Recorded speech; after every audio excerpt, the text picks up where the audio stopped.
warmly welcome the honorable guests, the honorable adjudicators, and the finalists, and all those who is present to the finals of the NEXT LVL tournament 2021. So for us, we have four teams, which will be the Crusty Crack, HSVA, Team, and Feminist Fighters. And now I would like to give it to the chair. Mahesh, you can take. Right. So before we move on to further proceedings, just taking a quick roll call. Is opening government here? We're here. Opening opposition, are you here? We are here. Closing government? We're here, Your Honor. Okay, closing opposition? We are here. Perfect. So hi guys, this is Mahesh R and I'll be the chair for this round. A very big congratulations to all of you for making this so far. And now I would also like my panelists to introduce themselves. Hi everyone, I'm Bhumika and I'll be your panelist for this round. First of all, congratulations for being the finalist and I wish you all the best. Right. So the motion at hand is, this house believes that when providing healthcare to a limited number of patients, people who followed proper health guidelines should be prioritized over people who voided safety protocols. With that being said, and without any further delay, I invite upon the Prime Minister to open the case on opening government. Here. Am I audibly and visibly clear to the adjudicators? Yes, loud and clear. So I'll be starting in 3, 2, and 1. Honorable adjudicators and members of this house, throughout the past few weeks, we've seen COVID infection rates at an all-time high. A large amount of people are being diagnosed with this virus, and we believe that a certain amount of this blame is to be put on people who do not follow the safety guidelines that are being forced onto people by the government. So with that being said, let's look at a model in this debate. I'll set up the context and the model and then move on into my two main arguments for this debate.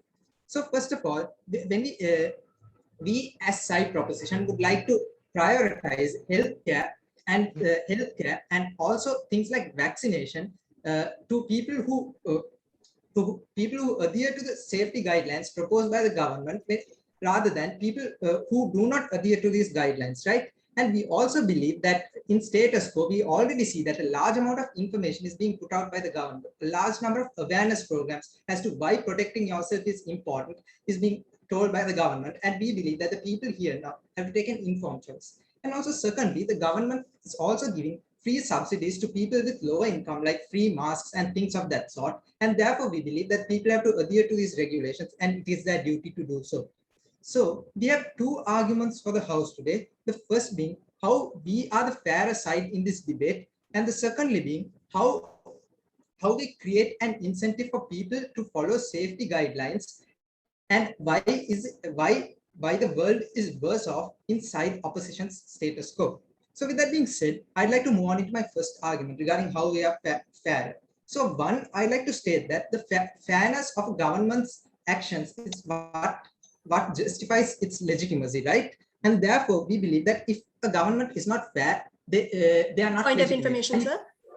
Denied, ma'am. And if a state wants to be fair, what they have to do is they'll have to give uphold the principle of proportionality. That is to say, people who do good have to be rewarded, and people who do bad have to be penalized. So, with that being said, on a first level of analysis on our side, that we tell you that people who violate these kinds of rules and safety regulations, like not wearing masks in public spaces, not adhering to social distancing protocols, are people who have actually caused a lot of harm in status quo. These people act as carriers for the virus, and by doing so, they directly cause harm to the people who have actually adhered to these safety regulations. And we believe that this is harmful, and this should not happen, because if you're a person who has adhered to safety regulations, you deserve to not get infected. So with that being said, on another level, we also tell you that the state can Point of take away information, privileges sir. from you. For example, as we said in our model itself, people who don't adhere to these safety protocols will be pushed back on the vaccine priority list as well. And what this does is this leads them to not get things like vaccine passports. That is to say, now they won't get the chance to go abroad because they aren't vaccinated yet. And we believe that this is a really strong incentive, and the state can take away privileges like this when these people have clearly done wrong, as I stated before. And on a third level, we tell you that there is already a lot of information being passed around in status quo as to why these regulations are so important.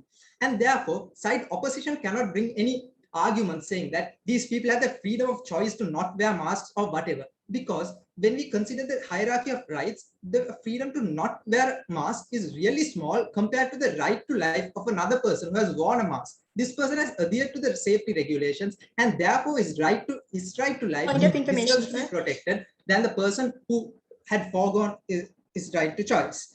And on a fourth level, we also tell you that even if backlash exists, this motion has to pass. Why do we say so? Because any sort of motion, if it is principally justified, is supposed to be passed. We have seen in countries where anti-vaxxers have a large amount of protests saying it is their body, their choice. They won't wear masks, but they won't take in vaccines. But we believe that since this motion is justified, even if there is backlash, it has to be passed for the greater good of everyone living in society. And if you have to stop this pandemic at this time.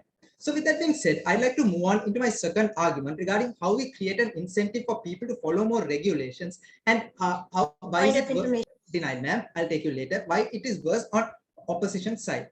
So one, we tell you that there are two types of people in status quo. People who people who follow these safety regulations. These people are these people are out of the scope of this debate. But the people we are handling here is people who do not follow these kinds of regulations. And we tell you that other sorts of punishments would not work on these people.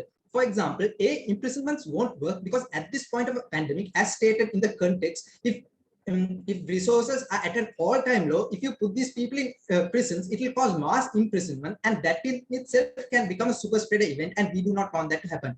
And secondly, if you put things like vaccines, it is rather disproportionate because people who are wealthy enough can pay these fines off and still engage in these kinds of harmful practices, and we believe that it is bad. Why do we have an incentive on our side for these people to follow these kinds of regulations? Denied, ma'am. People who are wealthy in society will understand that they have to get vaccinated if they want to enjoy certain privileges like flying to another country or things of that sort. But the problem here is that since they did not adhere to safety regulations, they did not get the vaccine in the first place. And therefore, if they wanted to get the vaccine and enjoy these benefits, they adhere to the safety regulations. And therefore, this is a good incentive. And secondly, businesses that do not adhere to these kinds of safety protocols, that is to say, businesses who have crowded workplaces and things of that sort. We can also extend this principle here. If these businesses do not want to be penalized, or if the owners of these businesses do not want to put these people on the go behind in the healthcare priority list, they do their best to come up with the best health practices for their workplace. And we believe that a large amount of people are helped here, and a lot of people are safe.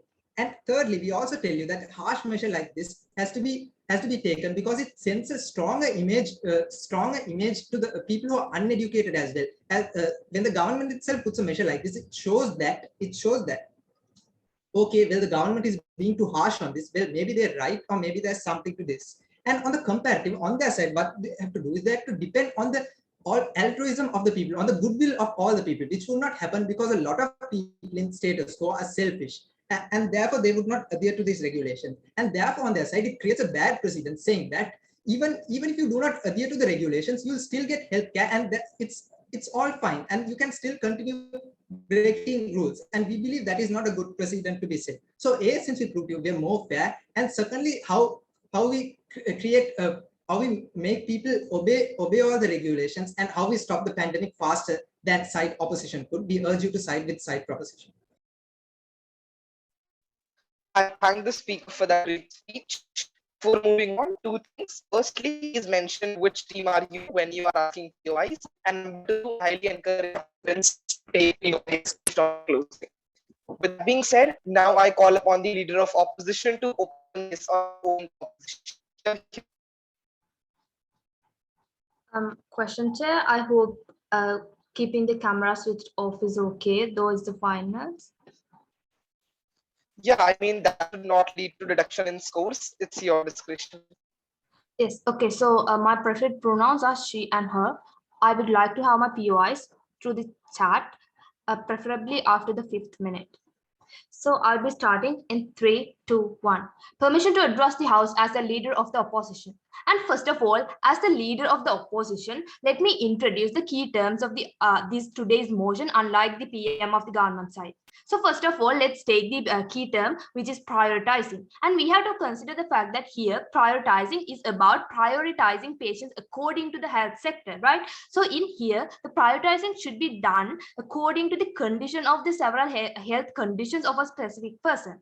And that being said, let's move on to our second key term, which is patient. Which is a patient. So given that we believe that a patient is a person who is receiving or registering to receive medical treatment. And the most important point here we have to understand is that the patient is not a criminal, right? So with that being said, we will move on to our debate and our points, which would be laying out in 4 main points.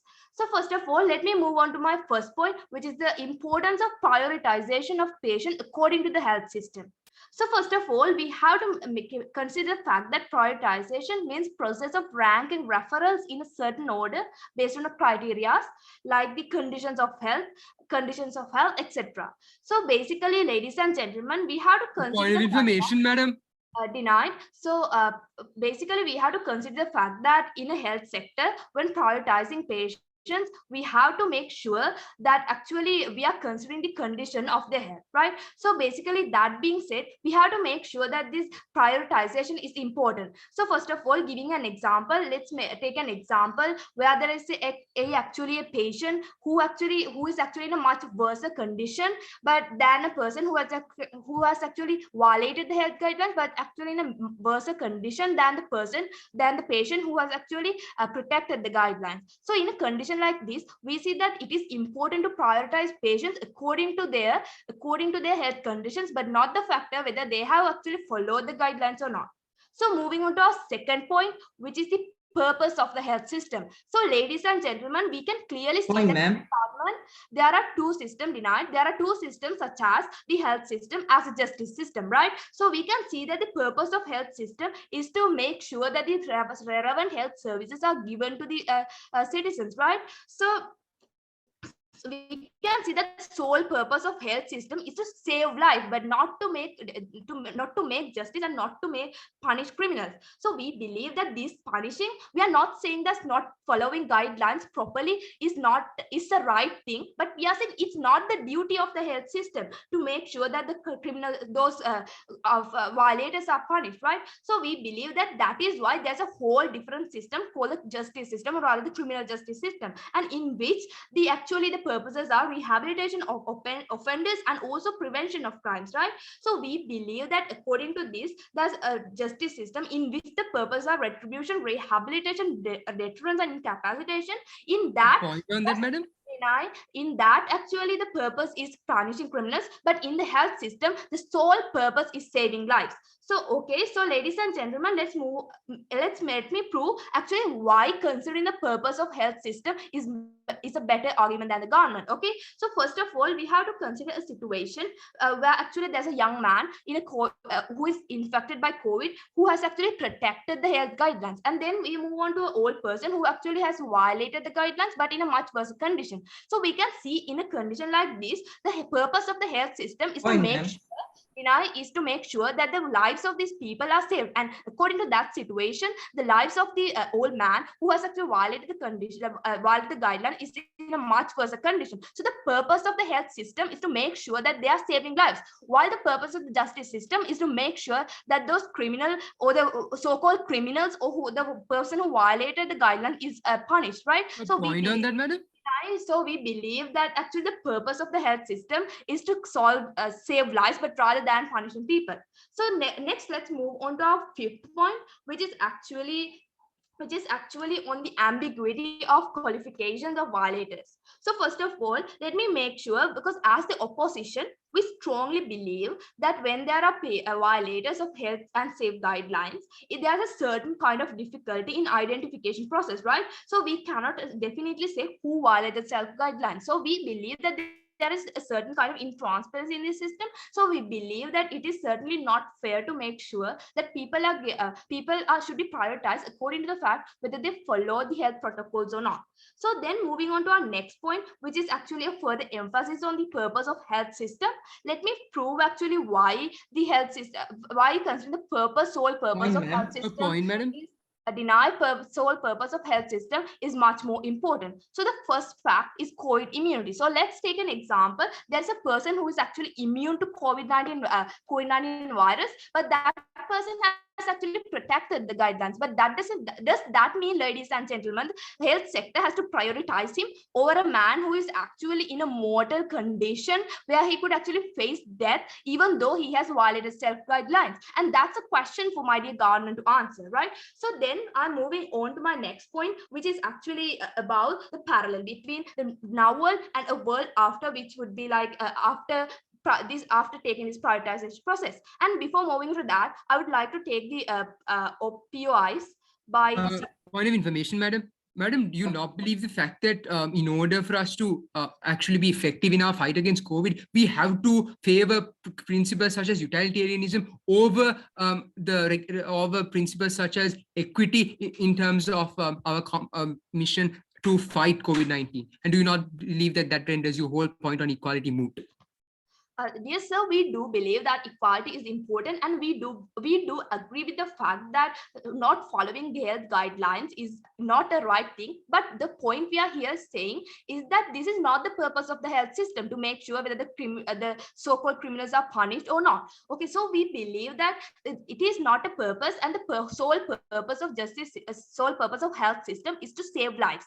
So then, that being said, let me move on to a final point, which is the parallel between actually the now world and after. So let me make sure that if this kind of prioritization is established, we have to consider the fact that the image of the government is completely tarnished, right? Because the government is taking and proving an ideology rather than taking practical solutions. So because of that, more lives of people might lose, and because of that, the complete reputation and image of the government might be lost, right? So my DLO would be further emphasizing on how tangible consequences are happening in the society because of that. So as the leader, let me rest my case, finally concluding why this kind of prioritization process should not be included, because that's not the purpose of the health system. Thank you.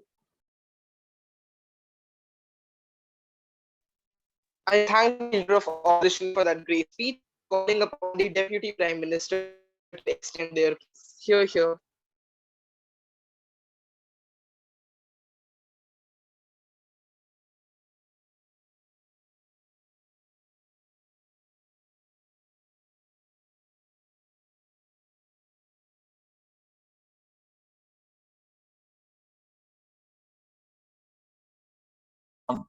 Just a minute, please, to gather my notes. Sure. Take your time. Just give us a count.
Am I audibly and visibly clear?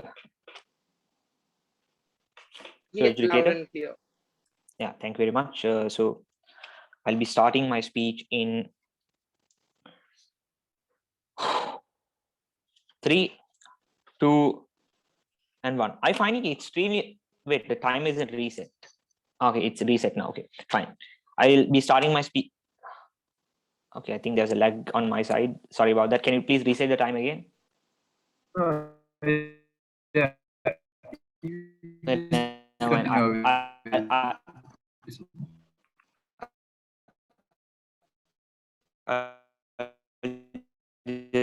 Just time myself as well.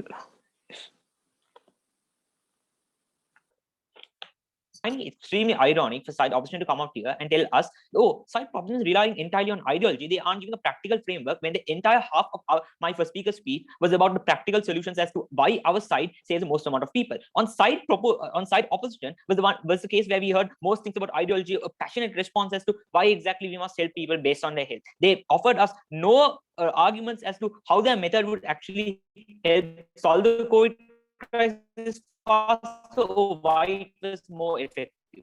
I'll deal with the entire case with 2 thematic rebuttals. First, we need vulnerable, that is to say, which side solves the COVID crisis much more faster, and that is where I will bring my own constructive in the argument. Right then, onto this argument about fairness. What did we hear from side opposition? The only thing we heard from them regarding this entire thing, and this was their only argument throughout the entire debate in the first place, was this idea that we should treat people regardless of whether or not regardless of how they honored COVID-19 regulation rules. Instead, we should focus on the amount of health they have. And the only justification they gave to this was, oh, this is not the duty of the healthcare system, it's the purview of the criminal justice system in this manner. Well, in that case, it's almost ridiculous in the first place, because if side opposition accepts that public health is a part of the governmental apparatus, then they have to understand it is by definition an extension of the government. If in that case, it too has to fulfill the same rules of government that all other organs are.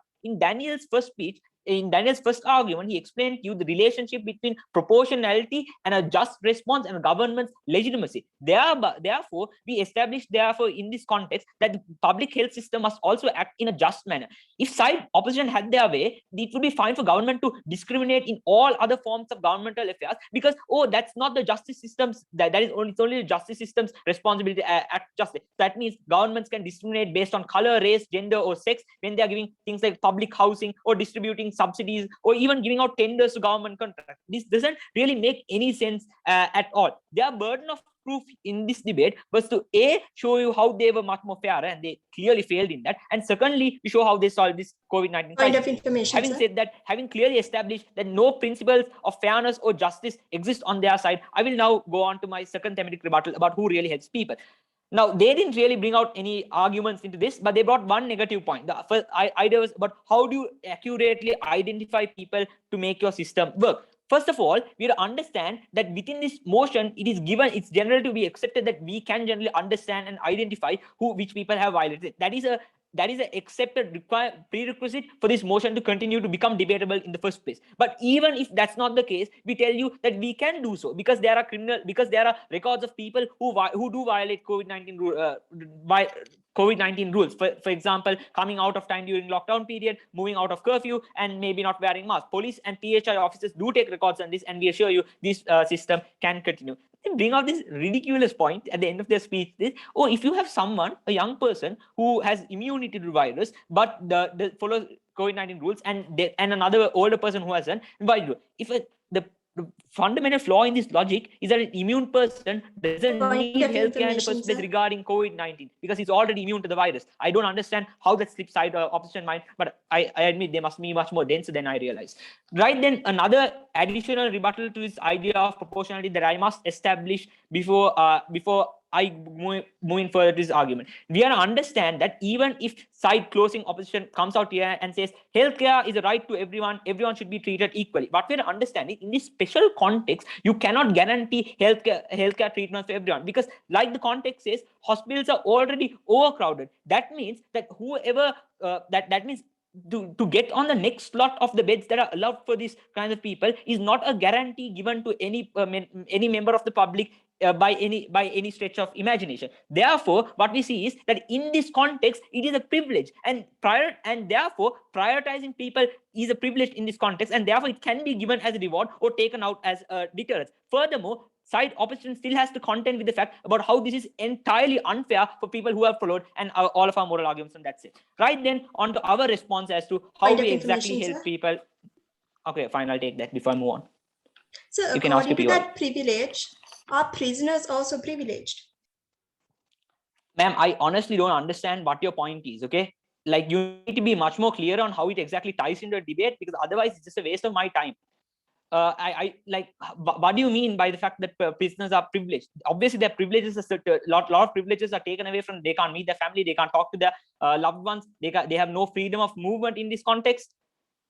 And even if it was right in this manner, we understand, like Daniel told, there's a hierarchy of rights, and in this context, this right of the right to life of people who have obeyed rules is much more greater than people who haven't.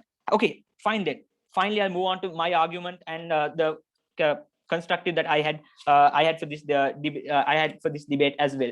So regarding this, regarding precedent that we set in society, when we push forward something like this, we set a strong message to society that you only get what you deserve from this. Therefore, there is greater motivation to do something of the public good. That means that we're sending the message to society that if you do something that hurts society, then you cannot expect the government to treat you regardless of your actions. That means we are saying to people that that entitlement in this manner isn't totally allowed. And in that process, what we are telling to people is that is sending a strong message to people that is sending a strong message to people that you will only get what you put in return. And this, I believe, is a strong moral precedent to set, because it allows for other initiatives that the government can act much more justly and prioritize people. For example, in things like education, where the government can prioritize students who have much more greater difficulties in education over students who have greater privileges. And in that instance, given affirmative action like the Z-score system that exists in Sri Lanka. Furthermore, regarding about how we help these kinds of people, we understand that in our context, because we set a strong deterrence for people to not do these kind of negative actions, you are able to thwart the flow of the virus much more better, because we understand that people are fundamentally reckless, they are irrational, they are selfish, and it's only with strong system of deterrence, like in this context, can you force them into following COVID-19 regulations and making sure that everything gets solved better. So because on side proposition side, because we solve the pandemic issue of the pandemic much more faster, because we uphold the principles of proportionality and justice on every part of the government's action, we urge you to side with side opening government. Thank you. I thank the DPM for that great speech, calling upon the deputy leader of opposition to extend their case. So am I audible? Here. Yep, you are. I would like to get the POIs for the chat, preferably after the 5th minute. With that being said, I would like to start in 3, 2, 1. This is a permission to, as a DLO of today's debate, I would actually first like to actually extend our case and then actually move to this certain, couple of rebuttals, right? To extend our case, of course, at last, our LO actually stopped this case, how this actually has a consequence. How actually she draws us a comparison between the world before this regulation, before we implement this system, and of course world after, right? So actually let me materialize on this, okay, and let me present you a vision, of course, vision of what the government coming here up and suggest we should implement, okay. So understand the fact that when we actually came and there was two argument between principality, right? So the principle of their side was, of course, when it comes to prioritizing the patients, then we should actually care about their whether they follow whether they follow the health guideline or not, right? On our side, no, we said no, let's actually consider their health condition when we do this filtering process, okay. Let me tell you what would happen when we go with the case on with our side, okay. So when you understand the fact that when you actually prioritize them based on their health guidelines, okay, there's a more possibility of vulnerable people to die. Okay, we are not giving a priority to their immunity. Okay, we are not, again, we are not saying they're immune to the virus. We are considering their comparative stronger sense of immunity. So we are saying, okay, look, when you actually go with your model, more people are going to die. Okay, which is a fact. Okay, which is a scientific fact, because you're not considering about the immunity, you're not considering about the stronger sense of immunity whatsoever. Okay, you're saying, okay, understand this fact. Okay, even if you have a good sense of immunity, you can actually have some minor effects, like Point of information, madam. right, which you would actually be admitted into the health system and whatnot, right? So in your case, you're completely ignoring the value of lives, and more deaths would happen, right? So when what would happen when more deaths happen? Okay, one thing that would happen is there's another cross effect of this. Okay, understand the fact that one of the main issues of the pandemic situation was the barriers. Okay, especially in cases like India. Okay, when you come and implement this system, which is necessarily going to cause more deaths in the society, of course we find that there's going to be a toll in the number of barriers that is going to happen. Okay, so what would happen is that you of course create another sense of crisis. Okay, which is something you people have been totally ignored about. Okay, you didn't actually analyze it enough to see this fact coming as an issue. Okay, you didn't see this possibility. Okay, now we go to that, go with this argument and see what kind of images of the government does this create. Okay, so we understand the fact that the government lets more civilians die. Okay, they come up with a very ideological, a very fair solution. Yes, it is fair. Okay, but again, it's very childlike ideology they are coming at it, and they say, okay, we are going to protect the people who did the right thing. Okay, so because of this childlike ideology, people are going to die. And what we are saying is, it tarnishes the image of the government. Okay, people are going to question the credibility. Okay, this is exactly why this is not happening in the status quo. Okay, because no government would actually want to take on that, right? But of course, let's actually move on to certain sets of rebuttals, right? Okay, right. First, they come here and say their model is actually not about it's not just merely about healthcare facilities, but of course about vaccination. Okay, the moment you bring out vaccination here, your case fails. Okay, let me tell you why. Okay, when WHO actually introduced the whole sense of vaccination, and even when every government of this entire world introduced the whole process of vaccination, they said, okay, no, we have prioritized group. We're going to go through the prioritized group first because they are more vulnerable to it, and we won't protect the most vulnerable part of the civilians, which is what you call the ethics of health system. Okay, which that was our point. Okay, there's something what you call as ethics of health system. Okay, what you're suggesting is violating the ethics of health system. Okay, then they come up here and say, okay, we don't need to maintain this ethics, because what they're suggesting is that because if you maintain this ethics, it's going to be some sort of discrimination and whatnot. Then people can actually work on race and color or whatnot, which is completely irrelevant. Okay, that was not even a proper rebuttal. Okay, we never applied any sense of discrimination here. Okay, we simply said, according to the health system, according to WHO logic, according to what is happening according to every health agency's logic, the idea is that when we are providing healthcare,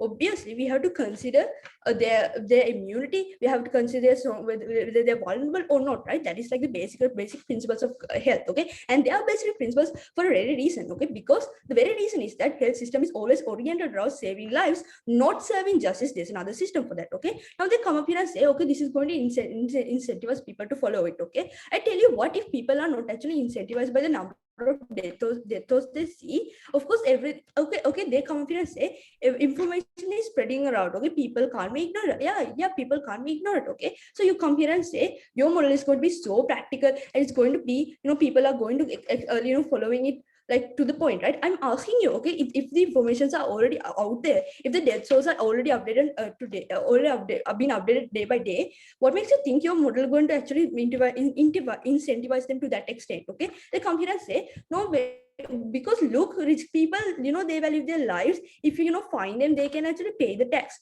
You understand the fact that if they're a rich person in the first place, then there's a simple solution they can follow. Okay, they go to what you call as a private hospital. Okay, they get to go to a private hospital, and they get this get the relevant treatments. Okay, so obviously, okay, you could have brought any better examples, but you felt the necessary to bring the rich people, which actually doesn't make any sense on this case. Okay, with that being said, I would like to take the POI from CGE. Thank you, madam. Madam, do you not believe the fact that your side favoring equity here is actually detrimental to the overall action of overall attempt to combat COVID-19. In fact, we would benefit from prioritizing individuals who've actually been in line with COVID regulations from day one, because they would be less likely to contract the virus again, which is a possibility. Yeah, so basically addressing that point, right? We must understand this fact, right? Of course, if a person actually goes through the COVID like once, and they actually has to go through the healthcare medication and whatnot, obviously they don't actually want to go through twice. Okay, having COVID and being actually admitted into the health system itself, it's actually incentivize them to actually not to follow it in the second round. So we don't see actually how this point is valid there, because if they actually went through first round of COVID, then after being put out in the society, they're actually going to follow the guidelines. That is actually what is going to happen. Okay, and our sense of equality is obviously it's more practical here. Okay, let's understand why this is like the basic principles of the health guidelines. And of course, we are not proposing stronger law enforcement. Okay, obviously there should be stronger law enforcement as to what is happening, and of course there should be more thorough patrolling system around the country. And the relevant part is, okay, the patrolling system should actually be, whereas the attention should be directed, okay, not the health system. Health system should not be used as an organ to punish people. Okay, that's not the purpose of it. The purpose of it is to save life, and you're just basically destroying it. With that being said, I rest my case. Speaker, for that great speech. And with that, we come to an end of opening bench of the debate. Now, to initiate the closing bench, inviting closing government first speaker. Here. Thank you, Mr. Speaker. Mr. Speaker, am I audible and visible? Yep, you are. Mr. Speaker, give me 10 seconds. Mr. Speaker, I'll be starting in 3, 2, 1. Mr. Speaker, ladies and gentlemen of the House, permission to address. What do we have here at the end of the day? We have a very confused side opening opposition, right? They tell you a bunch of ridiculous points that actually does not make sense. Apologies for that remark, but that is the nature of side opposition debate, right? They bring you this very confused argument on morality in a time of crisis, something that we all understand is something of secondary importance compared to the overarching goal and the concepts of utilitarianism, which in fact mandate the government, or rather obligate the government, to take action in favor of the majorities safety. So we have to understand the simple fact that we're dealing with a pandemic which knows no bounds, and we have to understand the fact that it doesn't matter what your choice is. It doesn't matter whether you choose to abide, whether you choose not to abide by COVID procedures based on your personal choice, but rather this is a virus that does not know those boundaries, right? So therefore, we have to adapt to this new, that's the proposition by the government, right? This is the proposition that we tell you, which has to prioritize individuals that actually follow these health guidelines, because there is a very real probability that, look, an individual getting the virus once and then reappearing in the system only to have contracted it again is a very real possibility. In fact, we've seen this with more than 25% of all cases, right?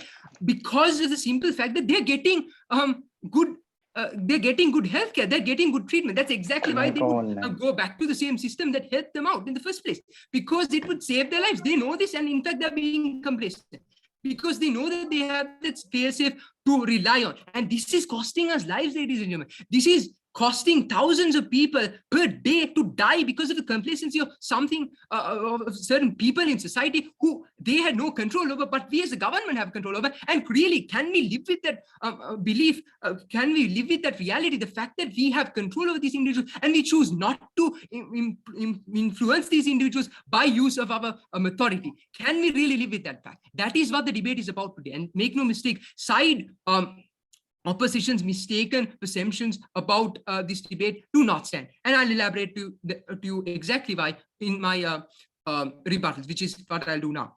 Firstly, they told you that, look, when it comes to good treatment, apparently that's supposed to dissuade you from going back into the system if you were to contract the virus again. I already proved to you why this point is moot. Now let me move on to another point that they brought out. They brought out the fact of practicality, or rather impracticality. They said that, look, you cannot possibly identify individuals as violating COVID-19 regulations. This is not true, right? Our opening government argued the case with great brevity and wit by stating to you, look, when it comes to this these regulations, there are enforcers of these. And in fact, this is a very good way for us to get an understanding of who's following these rules and who's not. And it goes without saying this topic is based on the assumption that this whole fact is provided for, right? And that argument is therefore inherently moot. We do not want to engage on this argument any further. Now, they also brought up to you this whole argument of immunity as a defense. Somehow, an individual with immunity, there are, in fact, according to their side, millions of them. And in fact, if that were the case, we wouldn't necessarily have to go through this tedious process of vaccination. We do not need to enforce this strict of regulations if that was the case, right? Herd immunity is not a reality as of yet. That's what we're advocating for, right? That's exactly what we want. We want herd immunity to be the case. And how are we going to get there? We're not going to get there by easing COVID regulations. In fact, we need regulations like this to ensure that there is a certain level of priority given to individuals who will abide by COVID regulations, who will in keep with our attempt to combat COVID-19 effectively. So, ladies and gentlemen, make no mistake, this whole element of choice, your body, your right, that's an argument that is very popularized by the anti-vaxxers. And for them to tell you this is clearly showing their disconnect with reality and clearly shows you where their priorities lie, right? They think that, look, when it comes to every issue, it concerns civil, it concerns civil and political rights. It does not necessarily constitute that. Now, let's look at the whole status quo, right? We're seeing protests, we're seeing numerous violations of health codes that were set by the government in order to combat COVID-19, which have been blatantly disregarded simply because it is not in line, it is not aligned with their political objectives, right? This has been a matter that has been constantly seen in Sri Lanka. This has been a matter that has been constantly visible in India. It has been a matter that has been constantly visible in the United States. This is a global phenomenon. And ladies and gentlemen, let us make no mistake, if we were to popularize the image, which is my first substantive, popularize the image that the government would be, in fact, accepting of these rhetorical activities of these individuals, we would simply be promoting the wrong message, right? In fact, more individuals thereby would go into this whole rabbit hole of anti-vaxxer confusion, and they would get embroiled in it, and they would likely follow suit. And that's what we're trying to prevent here. This is a deterrent. And they've also brought out to this ridiculous argument on, look, apparently this is punishment and this we courts. Well, that's not practical, right? Look, we are not talking about punishment. That much is made clear by our side when we told you what the topic is and when we characterize the topic as such. We told you that, look, when it comes to the topic, this topic primarily concerns how we approach COVID-19, and therefore these perceptions, there are perceptions on whether we should really be advocating for the principle of equality amidst a global pandemic which is costing us innocence, the lives of innocents in the tens of thousands, prioritizes the wrong people. And we try to tell you, we tell you that, look, we are trying to prioritize the right people here. And that's exactly what the government intends to do with this implementation. Now, he told you that, look, when it comes to COVID-19, we need, we can't really fight COVID-19 in an uphill battle, which is exactly what side opposition is supporting, right? Side opposition tells you, look, when it comes to these the healthcare guidelines and codes that healthcare officials follow, look, we should simply stick to them because that is what the codes say. Look, the codes necessarily do not have the jurisdiction, or rather they haven't been adjusted to this social reality. Look, we are facing an unprecedented challenge. This requires unprecedented approaches.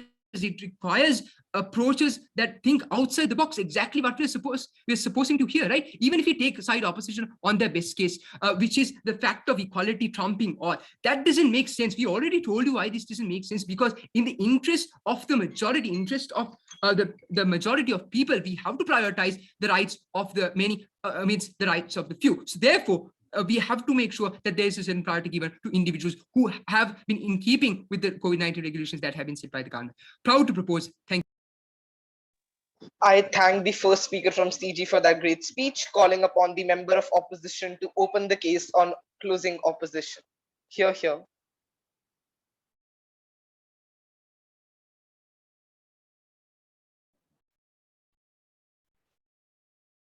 Am I clearly audible and visible? Yep, you are audible.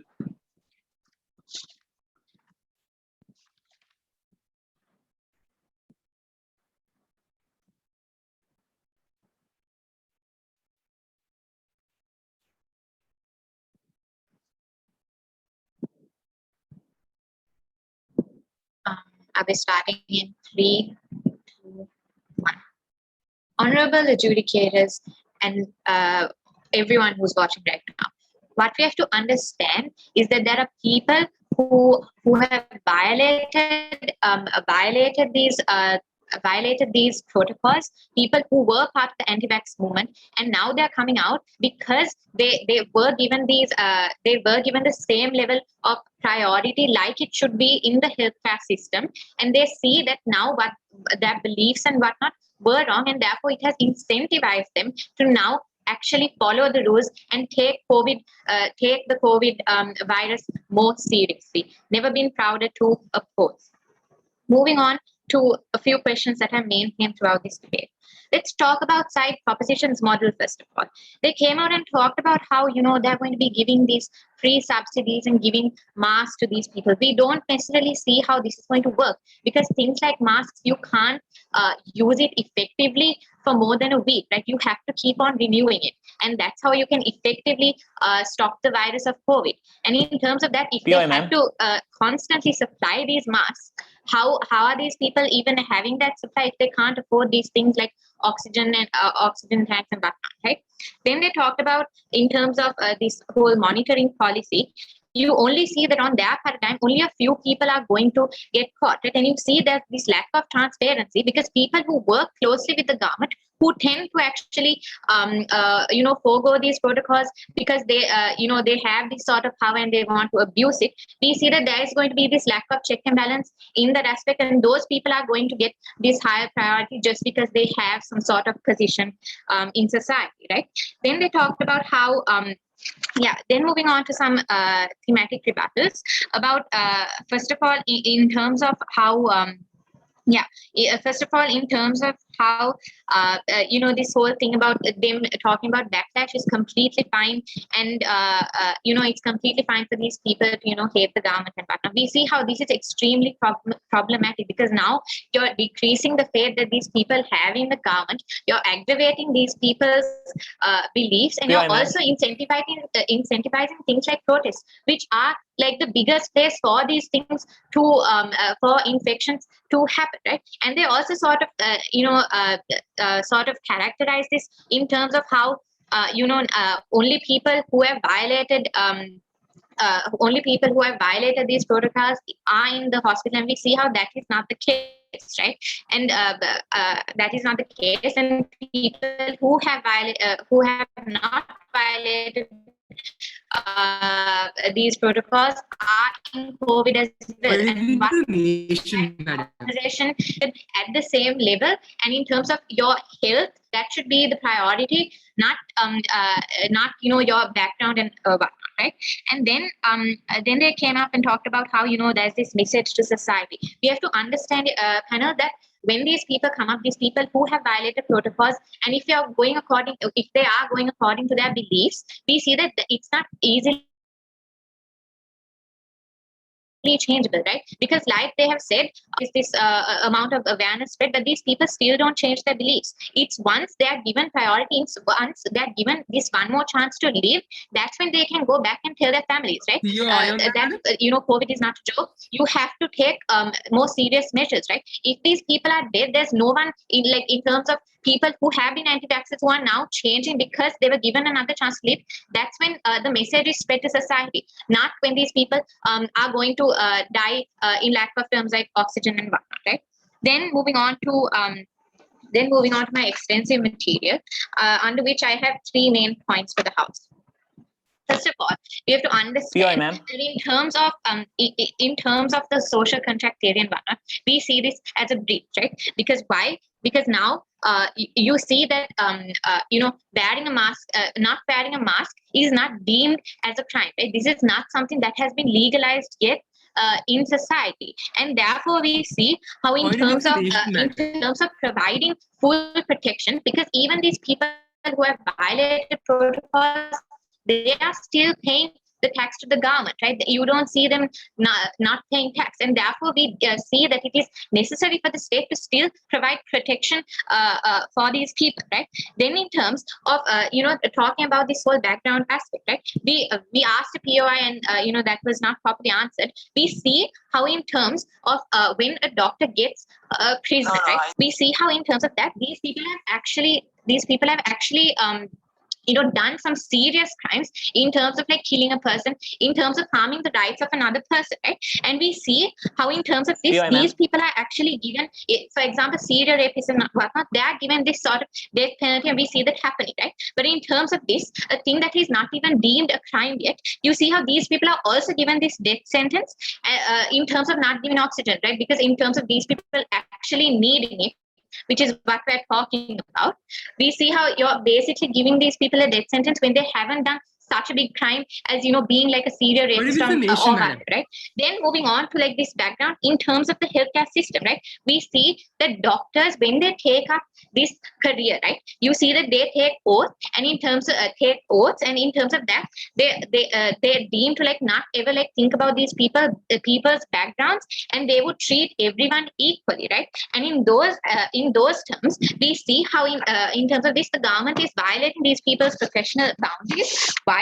Because why? Because for example, if a prisoner, if a person who is going to be arrested, if he is in dire need of blood or whatever, you still see that the doctor is going to give priority to this person, even though this person has done like a considerable crime in the terms of maybe even killing someone, right? But we see in these aspects, we don't see that happening on our paradigm when these people have not committed as much of a crime. Then moving on to talking about these people who have violated protocols, we think that there are two people in terms of having strong political beliefs, and in terms of not being educated enough, right?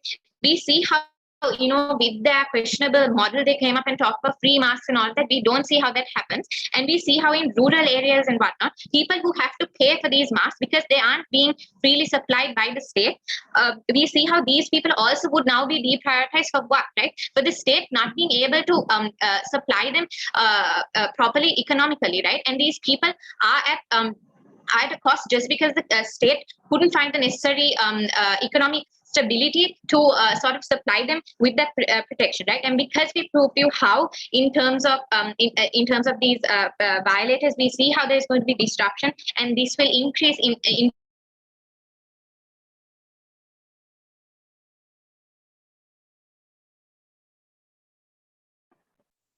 I thank the speaker speech, calling upon the final speaker on side government whip. Here.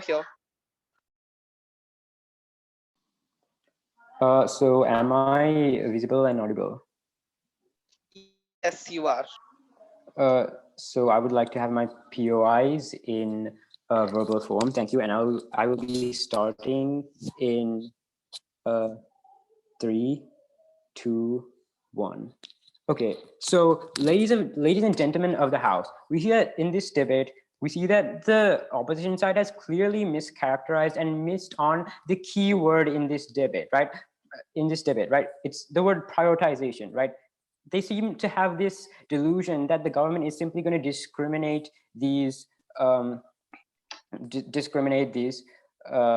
people who have violated health guidelines, but that is not the case. We are simply prioritizing, right? So this debate comes down to the benefits of leaving the people who follow guidelines alive over the benefits of helping those who have not followed guidelines alive. So now we see that throughout this debate, from all of the opposition speakers, not one of them has even begun to mention any benefits of leaving those who have broken guidelines alive, while the opposition has mentioned many points regarding the benefits, right? That is what this debate is about. It's not about condemning people who have not followed guidelines to die. It's just about, as the opposition has misunderstood, it's about prioritizing the ones who have followed the guidelines, right? It basically comes down to which side has more benefits. So now I will move on to my clash points. So first of all, we see that the opening government has mentioned the clash points on how it is fair and how can create more incentive to do good, right? And these are excellent points, which our closing government speaker has elaborated highly on. So first of all, I would like to bring up his point on the message it would give to society, right? So fellow intellectuals, we know that the government's responsibility is to protect its citizens, to uphold its law, and right, when a government prioritizes the lives of those who break its guidelines, those who endanger others, over those who follow the laws, over those who follow the health guidelines, and over those who keep society safe, it paints a very bad picture on the government's part. Why? Because it essentially shows that the government rewards disobedience. It shows that the government rewards people who work against it. It says that the government helps people who break the law and endanger others. We see that this is very contradictory, as why would the government, as the opposition is trying to tell us that we should help people who are against the government and against the society more than people who are supporting the government and supporting the society, right? It gives the message to society that doing all there is to break health guidelines and endangering lives would help them survive because the government would prioritize them, right? Right. We have seen that the government, that the opposition side has given us no benefits of having these healthcare benefits of giving healthcare to these people over giving healthcare to these people over the benefits of actually helping people who follow these health guidelines, right? So the opposition would have people who would endanger themselves and others be supported by the government, which would then encourage more to break guidelines, because under the incentive that they would be under the incentive that they would be helped supported by the government, right? All of this, as my member of government has mentioned in his argument, right? I'm simply elaborating on why it would still stand, right? And we see that this also violates the entire social contract theory, right? The theory that the government is giving rights to these citizens, and these citizens have a civic duty to uphold these rights. And we see that if these citizens violate these civic duties, no, we won't have to essentially prosecute them, but what we will do is we will prioritize those who have obeyed the social contract theory, which is embedded into the very heart of democratic systems, and we will basically prioritize them. And we see that the opposition has clearly mischaracterized this debate, right? We see that one of the arguments is that the health system is to save lives and not punish people, right? We see that this is completely not the case, because we are not punishing anyone here, right? We're simply prioritizing the people who follow health guidelines because it's more pragmatic, because it will help society, right? We believe that when we give the message to society that breaking laws is Your IOO. denied, breaking laws is actually good for them, it would actually help the spread of COVID-19, right? And essentially we see that, so moving back to their argument, health systems, we are not punishing anyone, we are simply prioritizing those whose lives matter over those. We are simply prioritizing those who help society more than those who don't, right? So moving on to another good argument of the opposition, which still stands, is that the bigger picture of COVID-19, right? So everyone, what we have to see is that this is a crisis in which the government has limited resources, and it still stands because essentially the opposition has failed to explain why this would essentially help them gain more resources, right? We see that in this argument, the government clearly explains that it is more pragmatic to help someone who would not endanger themselves or others again, because it would not cause the government to waste more resources on them, right? We see that this is the most pragmatic approach, and the opposition has not given us a proper rebuttal to this, right? Let's move on to the opposition's other pitiful arguments, saying that, right, look at this, the ambiguity on who violates it, right? This whole motion is based on prioritizing which group, right? So it obviously establishes that we have to know who it is. And we see that basically what the opposition has done is basically they've mischaracterized the entire debate, right? They were supposed to give benefits to why we should help these people, help people who have broken guidelines, but we see that instead, the government has proven extensively as to why we should leave them alive and how it would leave people who have followed guidelines alive and how it would essentially benefit society. And now we have the closing government say that some people who have and next we see the opposition bring up the entire morality. However, we see that in times of crisis, it is necessary to choose what is logical and pragmatic over what is over what people protest about, right? And we see that essentially the opposition's arguments are so flawed and useless that if the producers of and they have so many loopholes that if the producers of SpongeBob saw the opposition's arguments, they would essentially recast these arguments in place of SpongeBob, right? We see that the opposition, the government has clearly proved to you why this is beneficial for society. And yes, I would like to rest my case. Thank you. I thank the web speaker for that great speech. Calling upon the final speaker for this debate, Option Web. Here.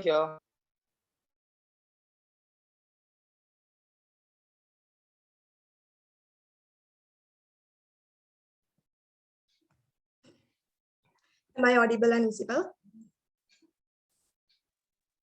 Yes, you are. Yeah.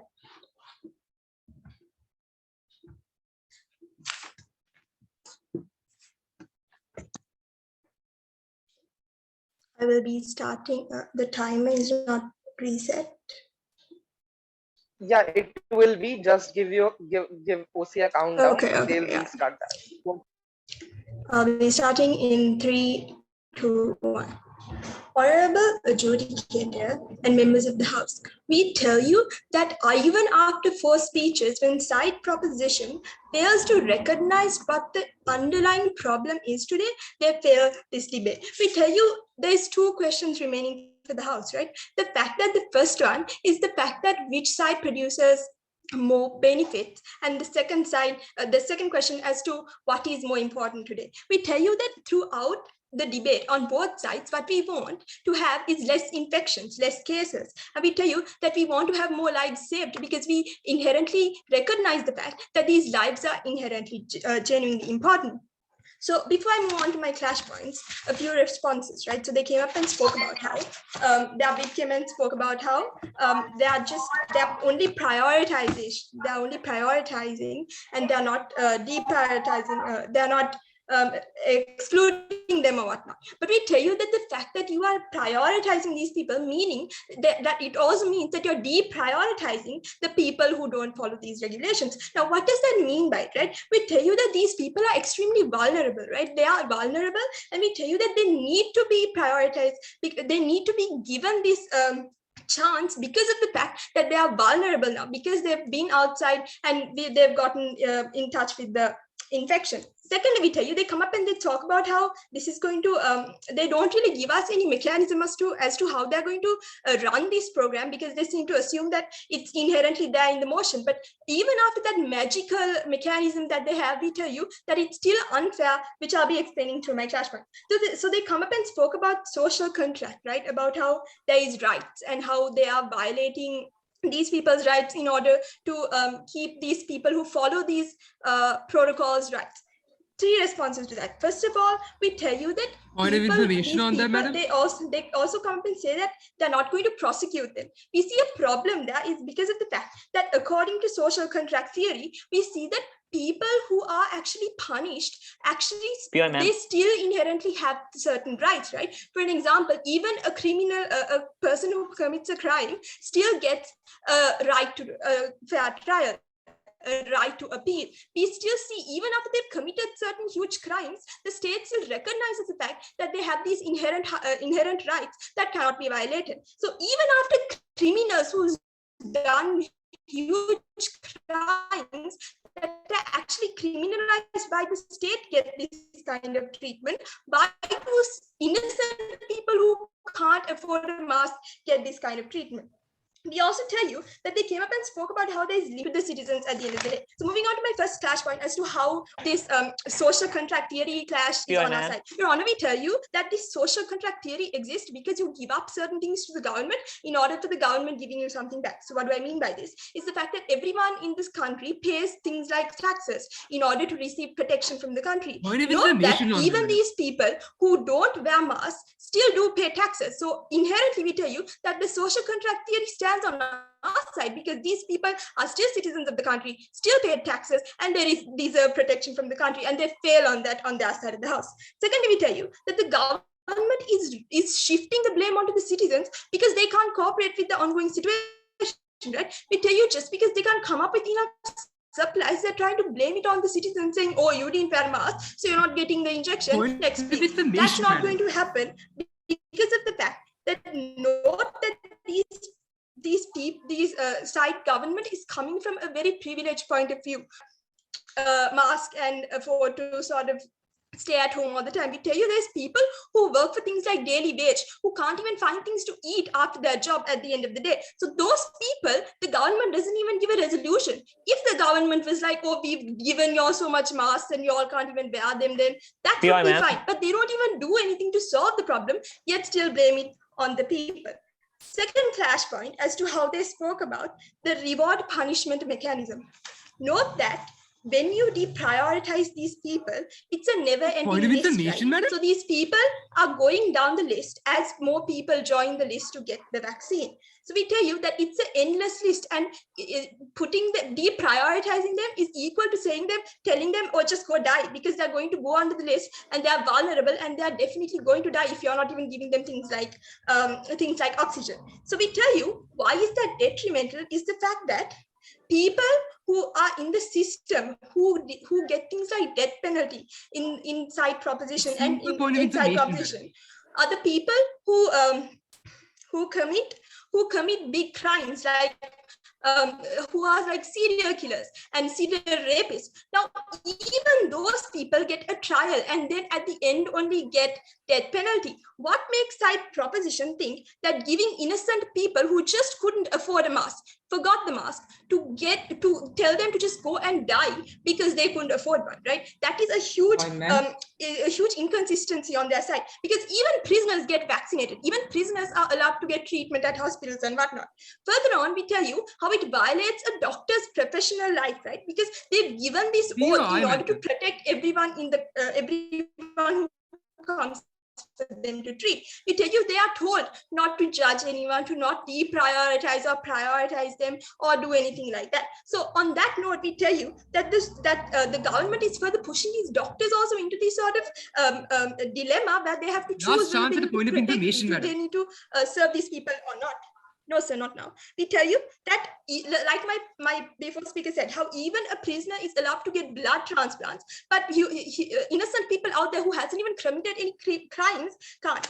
We tell you that they spoke about incentive on their side. We tell you that doesn't exist because of the fact that these people who, even in status quo, knowing that COVID-19 is such a big deal, aren't wearing a mask. What makes them think that just going down a vaccine list is going to make them wear masks? Because we tell you they don't wear a mask because they probably don't even they're not educated enough about the issue. We tell you what is that going to do? We tell you that's going to increase things like protests to the government, and people are going to there's going to be backlash, and people are going to sort of start riots. During this pandemic, we tell you why there was a spike in COVID-19 cases is because of the fact that there was so many protests going on outside, like teachers protests and all. We tell you that's highly detrimental, because now that is why there is so much cases coming up.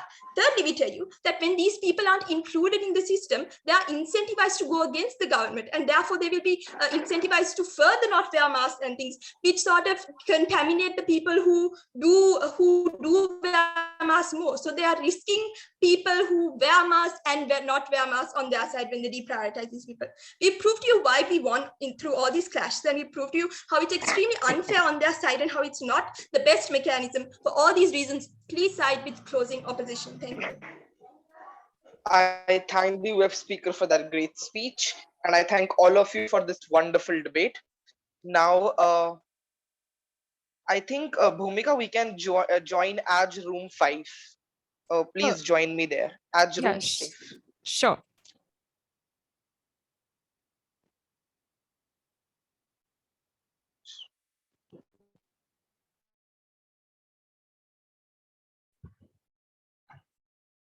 Right, so it's a moment that you all been waiting for. Let's see who gets the inaugural very first edition of a Next Level Championship, right? Inaugural Next Level Champions, the first inter-school British Parliamentary debating champions, school champions in Sri Lanka. Let's see which team gets it. So I shall announce the champion team first, right? Then I shall announce how the other, as if you heard the adjudicator, the second and third, there is a small dissent between the chair and the panelists. So 2 and 3 will be like a shared decision, and the first position and fourth position are decided. Okay, right. Before I announce our winner, we need to let you know that we have sponsors, right? If you guys saw, like in the opening ceremony also, we have some sponsors, and with them we actually have an arrangement that they are willing to give you guys some prizes, right? So the champion teams and the 3 runners-up will receive, we don't know what exactly that you will get a prize, right? So once you'll get that, let us know what you all got. Okay, put it in the group. Anyways, they want to arrange something that you guys go there, visit there, and you guys get the prize. But like obviously we won't be able to do that anytime soon. Let's see when the COVID situation is sort of controlled. Let's see what happens. Right. Okay. So we had 4 teams: Richmond College, Crusty, then HFCA from Holy Family Convent, then Feminist Fighters from Sanghamiththa Goal, and we had team from Wesley College, right? All 4 are equally good, as even the educators told me. But given, since this was a debate based on certain technical reasons, they have come to a decision who gets the crown, the very first BP debating champions in Sri Lanka. So the champions are, drum roll please, HFCA, closing opposition. Congratulations, HFC. Well done. Very well done. Congratulations, closing opposition, right? Other teams were extremely good, right? But happened to be that closing opposition was inches ahead, and they managed to get their duty done. So congratulations, HFC, on your win. Closing opposition manages to win, and you guys are the first British Parliamentary debating champions, school champions in Sri Lanka. So the inaugural version, inaugural trophy. Congratulations. Also, then we have a dissent on the second and third positions. According to the chair, according to Mahesh, he has given a second position to open government and third position to open opposition, while the panelists had given the second position to open opposition and third position to open government, right? So that means, according to the panelists, Wesley College gets second place, Sanghamiththa gets third place. According to the panelists, Sanghamiththa gets second position and Wesley gets the third place. But it's going to be at the second position, it's a shared position because there is a dissent, and the fourth position goes to closing government, right? Although you guys came last in this final debate, that don't forget that you all made all the way, and in the entire tournament you guys are ranked 4th among 41 teams and 20 schools, right? So all of them are winners. Congratulations, fantastic. Now I would let the dear adjudicator Mahesh to explain. Now this is the important part, guys. This is the most important part in a debate. Listen to the adjudicator, see where it went wrong, right? some of you all must be hyped up, some of you all must be a little sad, right? But in order to improve yourself, now this is me rather than an organizing committee person, me speaking as a coach now. Okay, this is the part you need to focus, right? You're being hyped, being sad, understand, right? But what matters to your future is that you listen to the adjudicator and understanding where it went wrong, what you got right, what you got wrong, and improving yourself. And that's number one. Okay, Mahesh, over to you. Explain how the verdict panned out. Okay, so hoping I'm clearly audible because I'm facing a lot of network issues. Could someone confirm if my voice is clear? Yes, you are. It is clear. Yes. Okay, great. I hope it's remained the same until I give my OA.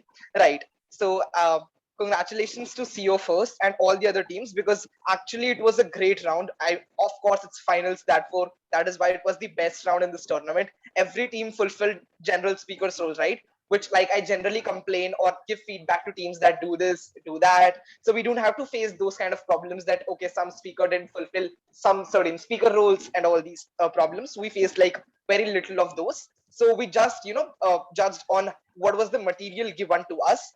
And according to both of the adjudicators, CO is first and CG is fourth. So I'll start with what was the problem with CG's case, right? Even though I liked how member of government started their speech telling me how we are dealing with a pandemic and therefore all those arguments of opposition shouldn't come up, that treat everyone equally and all that idea. But two major problems with CG both of the judges faced, right? Number one, your case was entirely derivative of what opening government has already said. I've already focused a lot when I give feedback to teams that when you are on closing benches, you have to differentiate yourself from your opening, which is to say that right from your member of government speech, others should get new material, new analysis, new extensions to the debate exclusively brought up by closing government. And that is how you will get over your opening government. So we think you loses out to your opening government just because of this reason, that entire your case was derivative of them, and there was lack of extensions and new arguments, new analysis, new points to this debate. So that is why we think you lost to your opening government team. Now telling why you lost to your opposition, and like this will include opening government as well, because I've already told you that how the case was similar to me. So I'll include opening government and closing government together as a whole and tell you why CO wins over you. But before that, please have a look at the motion, right? The motion is about this house believes that you have to tell adjudicators why it's principally fair, why or is it principally unfair to do these things, or we should not do these things, right? At the point in time, you opening government tell me that freedom of choice is not a legitimate argument because COVID infections are already high in status quo. There is already awareness put up by the government, and both of the adjudicators really like the analysis brought up by the Prime Minister when you talk about how fairness of government is there, legitimacy of government should be maintained, and those who don't follow protocols are carrier of viruses and all these things, right? We do get this idea from you, but I think CO sufficiently point of lot of materials, right, which make them win over you, right? So what are the arguments? CO clearly come here and tells me that it's principally wrong to those people who are not even able to achieve basic life necessities, and you expect them to wear masks and adhere to protocols which might be expensive, say buying of sanitizers or masks and all these things. So at this point in time, CO was sufficiently able to tell me that it's not fair to those poor people who are not able to follow guidelines, right? Then they also tell me that even those criminals who actually commit a crime knowing that they are committing a crime, this is the analysis they back their argument with, right? They give me this beautiful analysis as to how criminals are also given certain chances, fair trials, their healthcare, even the healthcare of criminals are also taken care of. Then why should these innocent poor people, whose only fault is that they don't have money, they are poor, they are born certain way because their economic conditions are in certain way, why should be unfair to them that they are not given those basic life necessities? Because at the end of the day, these poor people, like, it's not their mistake, right, that they are not able to afford those norms to adhere to COVID-19 protocols. What essentially then happens is when you say that, oh look, hey, these people didn't wear masks, these people didn't follow COVID laws, even though they were not able to afford that thing, you will not give them the treatment, right? So at this point in time, CO was sufficiently able to tell us that, how it's unfair to those poor people. What is their mistake, that they are not able to afford, and you are denying them access. So you are literally putting them, making them prone to virus more. Why? Because number one, they don't even have basic necessities to, adhere to those things. And number two, now you are denying them, basic healthcare. So at this point in time, I think CEO was sufficiently able to mention this point. Number 2 point, excellent point mentioned by CEO, is how blame game will be there, right? How government is simply going to shift game. Now, instead of government being accountable, government being, taking accountability of making sure that everyone is getting masks, everyone is getting basic necessities to be protected from these things. What essentially will government do is simply push the blame onto people. Look, hey, we provided awareness. Now it's the problem of people that they didn't follow to, these COVID-19 norms. At this point in time, I think they were sufficiently able to take over opening government. Why? Because they clearly told me that, in their paradigm, what they are trying to do is, trying to reduce the possibility of COVID, trying to tackle the situation of COVID, which will not happen. Why? Because these poor people will be there who will not be able to adhere to these laws. These poor people will now again be not be treated in your paradigm. There will be large number of deaths happening, which is again a bad situation to government as well, which your opening opposition also points out. But CEO was sufficiently able to tell me how it's principally unfair to poor people, how there will be literally shifting of blame game. They back this idea with, analysis of how criminals get fair trial, criminals also get basic health care. They also were able to tell me how in rural area, there is literally no supply of masks. Have no mistake this thing, and therefore I think so sufficiently take down opening government, because only opening government how government is better off. I already told you, CEO was able to tell them how government will be worse off when there will be no accountability. There will be just a blame game, government shifting the blame to people not taking themselves responsibility and accountability. Number two, the concern of government was that COVID better off. They were sufficiently able to tell me, these people, when they will not have basic necessities and you are not even giving them proper and basic health at one time, the chances that COVID situation will go high is more in government paradigm. And because of these reasons, closing wins over opening government, and because of this reason, they win over closing government as well. Now, I'll tell you why, according to opening opposition, loses.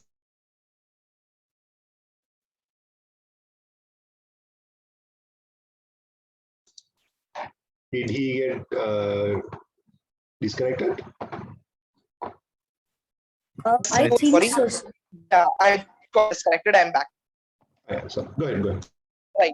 So I was talking about, why OO loses out to C. I think even though I appreciate OO in bringing materials like, how a bad image of government will be there, how, cremation problems will be there, how more people will have to face death in government's paradigm, and credibility of government will lose. Number one, what was the problem in this thing is that CEO sufficiently give me much analysis, which is more likely to believe. Why? I've already told you, these poor people problems are genuine, right?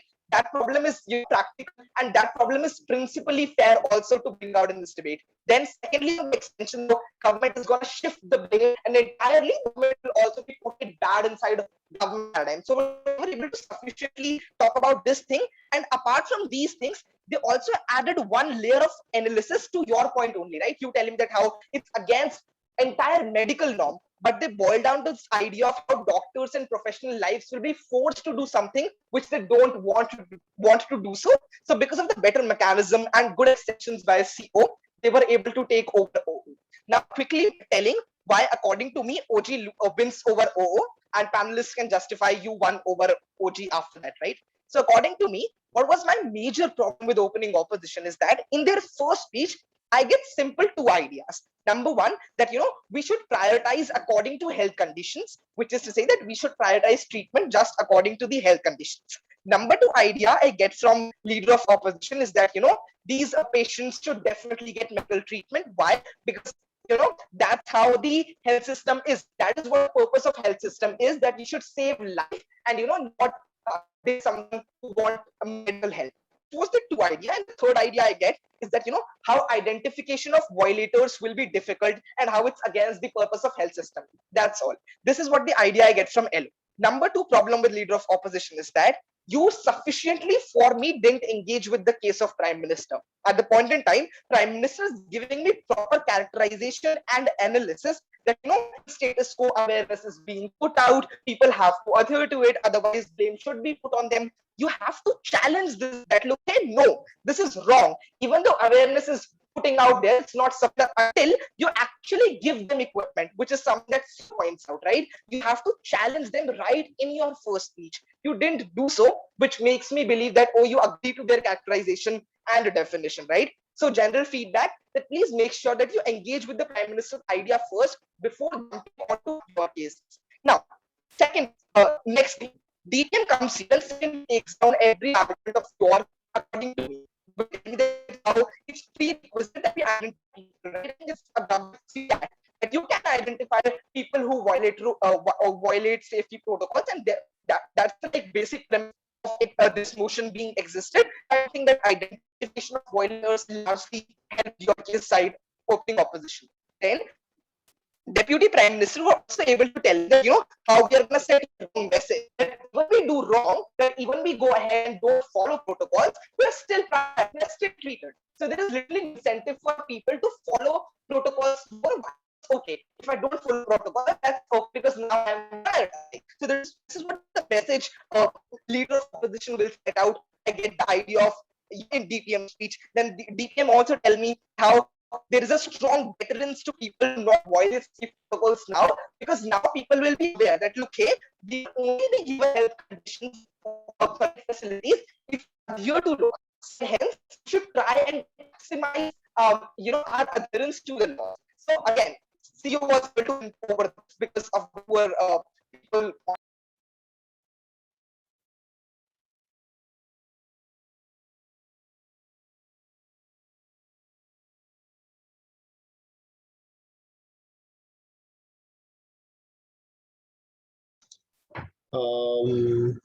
Is he? Did he get disconnected? Glitching. Right. So at this point in time, I think DPM was sufficiently able to rebut leader of opposition. Number two problem with OO case is that a lot of material came up in DLO speech as to idea of cremation problem and bad image of government, how government is not going to do these things and all these things. So I think you should push this in your first speech. And when you talk about private hospitals, both of the panelists, like my panelist was also confused that how private hospitals is anyway linking to motion, right? Because context clearly says that every hospital is overcrowded. So we don't understand that how rich people can simply go in private hospitals and all these things. So that idea was not properly mechanized, and I don't think so that made a lot of sense in this debate. So that private hospitals idea was disregarded by both of the adjudicators simply because we were not able to understand those points, right? So all in all, just to sum up, number one problem for me in OO's case is that no sufficient rebuttals or engagement to prime minister's speech. Number two problem is that major arguments or proper analysis, complete new analysis coming up in DLO speech. So make sure that your speeches are connected and points are intermingled in your first speech right now.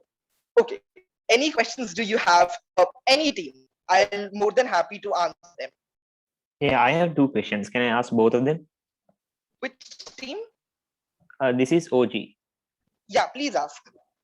So in our prime minister's speech, he I think he mitigate the thing about poor people not being able to do this by two methods. Firstly, he said the context as one in which the government provided these people with subsidized forms of masks and also that they would be able to get it. And secondly, if these people were working in unsafe work conditions, that we would instead penalize the business owners. Okay. Problems again. And I think CEO takes. Shall I add my second question as well? Can I answer this thing? Otherwise, I'll forget your question. Sure. Yeah. So I was saying that when you say that subsidized masks will be there and all these things, I think CEO right in their speech pointed out that it's very difficult to reach every rural areas, and there is literally areas which don't have supply of masks at this point in time. Your argument of saying subsidized masks will be these things, again, you cannot bring new model to the debate. Why? Because this is not a this house would debate. This is this house believes that debate. So you have to argue on principle and what has been happening in the status quo. So at the point in time you say that, oh, we are gonna give subsidized masks to the people. CO still takes it over you simply by saying that, look here, these people still can't afford these things, and even if they can afford those things, these subsidies or these facilities are still not able to reach to rural areas, and then many developing and underdeveloped nations have large rural areas, and it's difficult that every subsidized must reach to every person in every rural areas. So that is why CO takes over you on this idea. Yeah, your Okay. second question. So the thing about the businesses, so this is still related to the first question. Oh, what was that? So in our model, we said that if you were a business owner who was not providing his workers with proper healthcare, with a healthy workspace, then we will still penalize you. Yeah, so again, I was trying to understand how is that mitigating problems of rural areas, people at one point in time. I was not able to understand this argument because it was not only mechanized. Why? Because if you are saying that, oh, you are penalize every businessman who is actually not gonna give a subsidized mask to all these people and all these things. Number one, tell me how you are actually gonna track it. Number two, the problem is that at the point in time in situations, rural people like again, problem of you identifying those, making sure that these supply reaches to those rural people, how exploitation of rural people does not happen.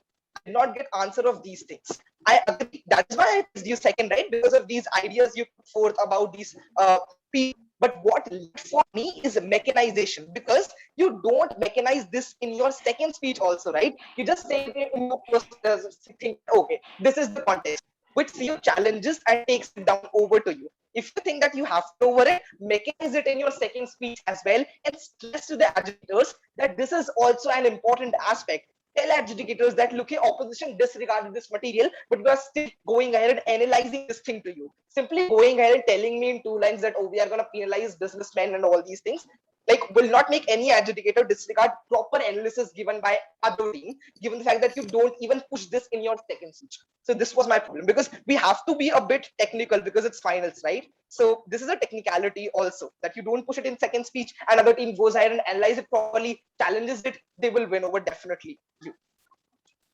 Noted. Thank you.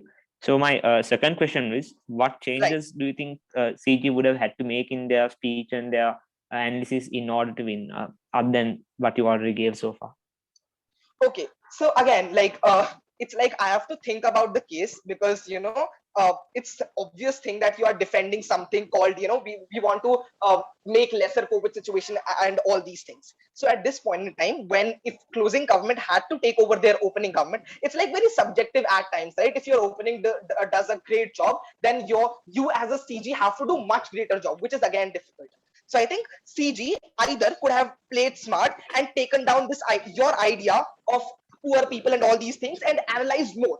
If they could have done so, I think they could have even won over closing opposition and you as well. But CG, what they do is that they base their just case on this idea of how we have to deal with pandemic, how policy should be in line with that, how numerous people are violating in status quo, which is something I've already gotten from you, right? So if CG has to stand out over you, they either A, have to play smart and pick those points from your case which you left under analyzed, or B, have to bring new material to this debate or extremely new points which you didn't brought up in being on opening government. So like one example I just gave, CG could have used this idea of poor people or the businessmen being penalized and all these things, could have analyzed that properly in their two speeches. So that could be one possibility. Adjudicate, I'm sorry, I think I made a mistake in my question earlier. I meant OG. Like, what could we have done, my team have done, like, in order to win it? Same thing. See, you, of course, you don't know that, which argument might become important in the end of the debate, right? Because you don't know what CEO or CEOs especially have. So you could have just done this to me, because my initial verdict was OG only. But when I closely look, then I think that, oh yes, CEO did take this point over you. So the problem was that your argument went unanalyzed, which important about the poor people, because you can preempt this thing, right? Because, oh, if we are debating on a fairly a principle can't afford, right? Because I think you touched that line because you brought about poor people. You brought the argument of poor people. What I needed more from you is more mechanism, more explanation in both of your speeches about the idea of poor people. I think if that could have been in your speech, you could have taken over CO and be the winners. I hope you. Okay. Yeah. So yeah, thank you very much. I just want to state this. I mean, what you said was perfectly valid, but since none of that was questioned in OO, I did not feel like it was important. I thought that the opposition had accepted that as a fact and they had considered. That is why I did not deal with it. Yeah, I understood, but you cannot assume the same for CO. CO is smarter and push those arguments only will let and engage, and that's what exactly happened to you in this debate, right? You can't think that, oh, CO and O are same. If O disregarded, CO will also disregard, right? Don't do these mistakes, right? Whatever, even if O disregarded, go ahead in your DPM speech and tell that, look, adjudicators, that was the important point of our speech which they don't engage with. So you will be able to win over OO. That was the reason for me you win over OO. But again, for CO, you have to make such a strong case because you are literally the first speaker. So you can't assume what will happen in the future. So make sure you make it strong in every possible manner. I don't think that O does not engage with this, and the other thing accepted this, right? So make sure you push this even in your speech, even though O does not engage with it. No, Richard, thank you very much. Right. We need to proceed. So you guys can contact him later, or like maybe you all can join an edge room to have a personal feedback. Yes, we'll proceed with the other panelists quickly. So because we have some other activities to attend also in the closing ceremony. So panelist Bhumika, can we have your OA as well?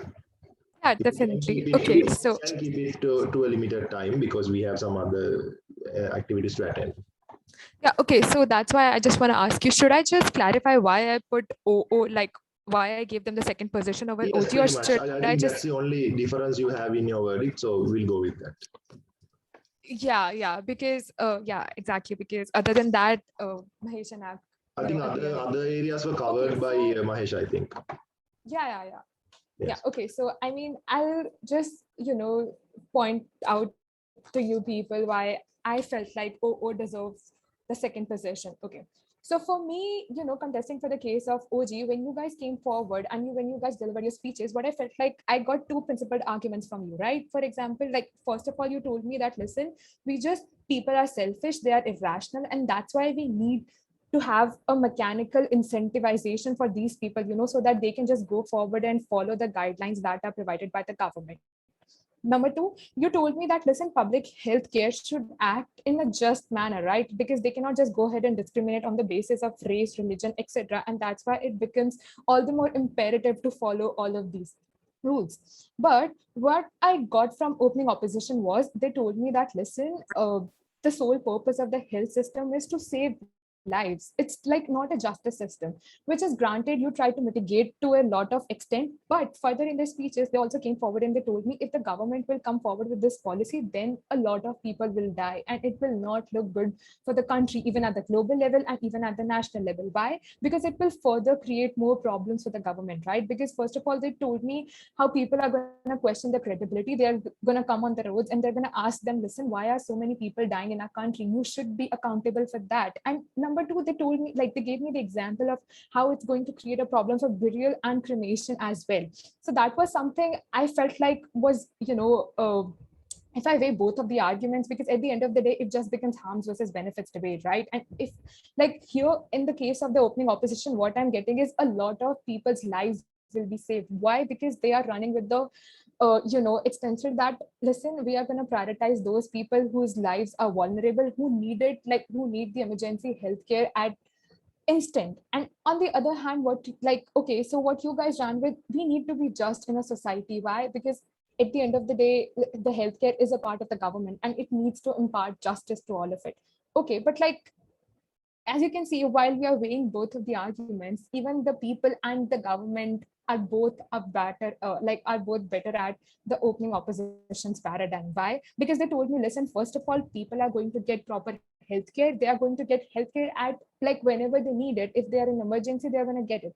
Moving on, they told me if the government is going to go ahead with the policy that was mentioned in the motion, it's going to create further problems, as I've already mentioned. And moving on, they told me that, listen, by doing this, the government is just trying to prove a point or an ideology rather than actually helping the people, right?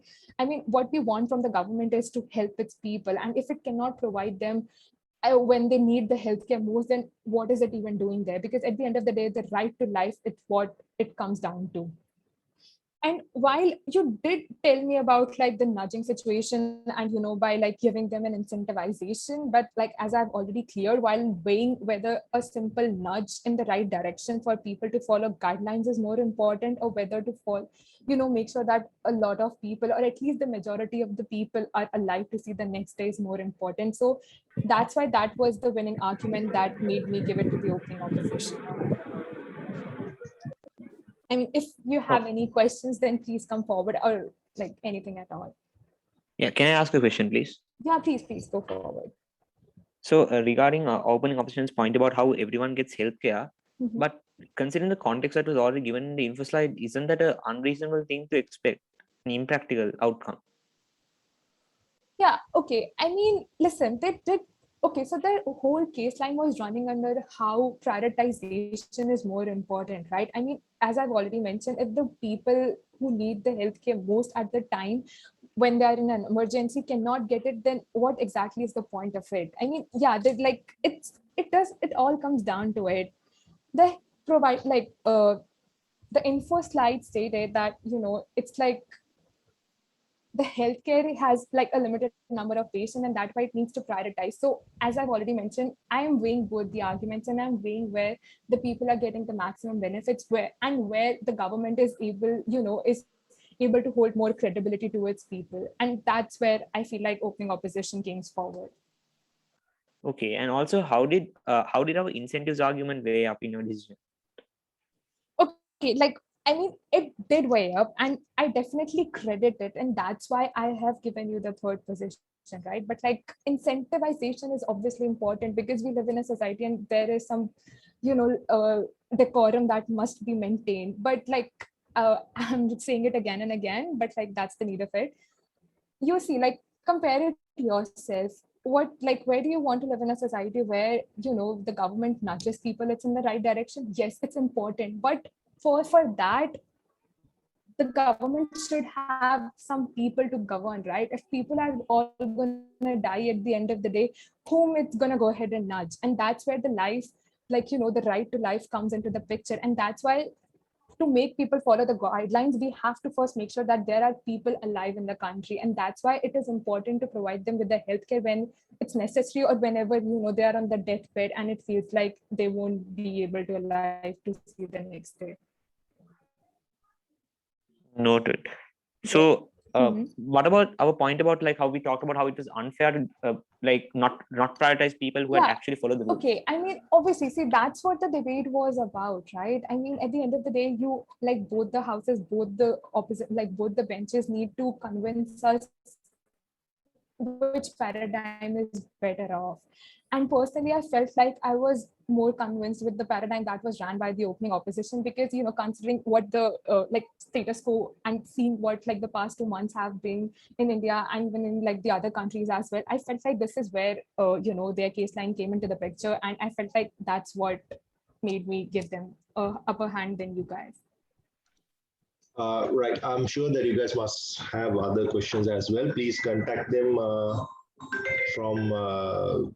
directly contact them. We have a couple of other things to attend.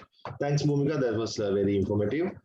Right. So we shall hear a couple of words. We need to ask the participant as well as the judges what they think about the tournament. And we need to speak to, hear a couple of words from someone from the school side also, someone representing the school.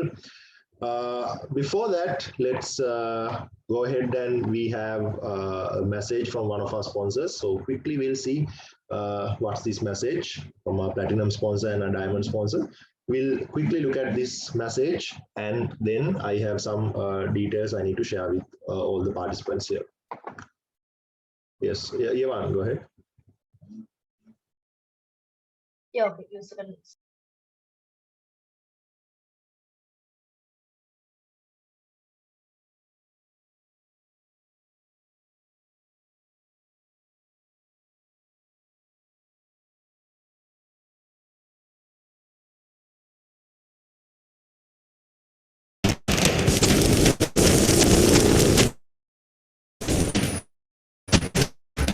Dark outside, but I don't care.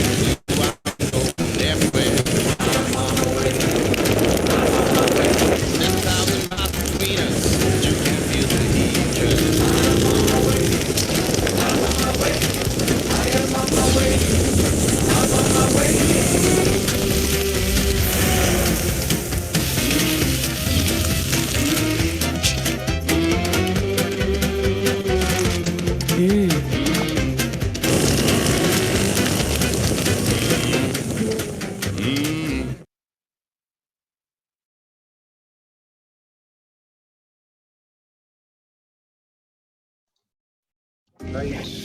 The new Big King from Burger King may look familiar, but it's what's on the inside that counts.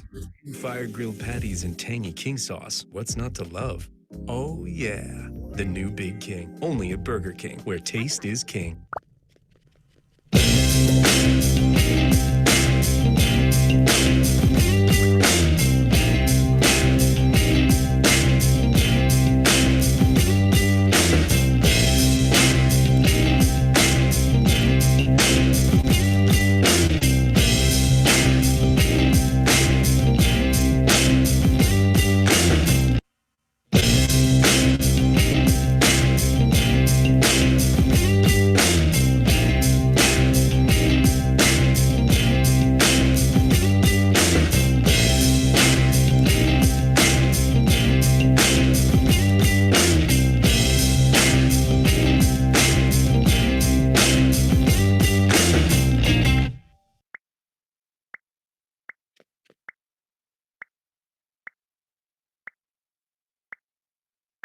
Introducing the all-new Burger King 2 for 500 offer.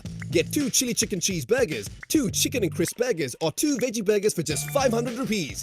Available for dine-in, takeaway, or call 0115 123 123 for Burger King delivery. Introducing the all-new Burger King 2 for 750 offer. Get 2 spicy chicken burgers, 2 chicken broil, or 2 veggie chili cheeseburgers for just 750 rupees. Available for dine-in, takeaway, or call 0115 123 123 for Burger King delivery.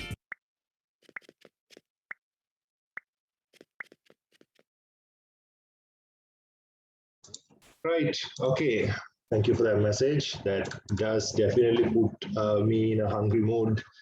Okay. Now I'd like to hear something from the adjudicators. We still have a lot of debaters here tuning in. We already heard from adjudicators regarding the tournament, right? We shall get into the next. We shall get into the next message in a bit. Before that, we'll hear from one of our adjudicators, like what they saw, what was the experience was like, and how it was, whether they have any messages for Sri Lankan children that after seeing them debating for 3 days. Would like to invite Udita. Do you have anything to share with us? Yes, I have quite a lot actually. So coming into this tournament, I didn't really know what to expect because it was personally my first BP tournament as an Adj, and B, I thought, oh my God, school children will be doing BP because it is like one of the toughest debate formats out there. There are so many technicalities and so much of skill and nuance and understanding required to just participate in this debate, right? And they have to be extremely quick. They have to be really good in their teamwork. They have to be amazing in their communication skills and time maintenance skills. And honestly, these children blew me away. I was sitting there taking notes, not just adjudicator notes for my OAs. I was also genuinely taking speaker notes and how I could personally like become better as a speaker. And I will say I am really impressed by each and every one of these youngsters. They are so young, they're just barely teens, and they deliver terrific performances. And some of the cases I got to hear, they were like above average, even if we compare it to like a college level room, right? And I just want to say absolute hats off to the organizers for doing this, to bring so much of like opportunities to these young kids to grow and nurture into good debaters. When I was in school, I never knew of such a thing as BP or even APDs existed, right? But now these children are getting this wonderful opportunity to start early and get this wonderful guidance under your wing. And I would just say thank you so much for doing these for them and for me, because it was an amazing opportunity.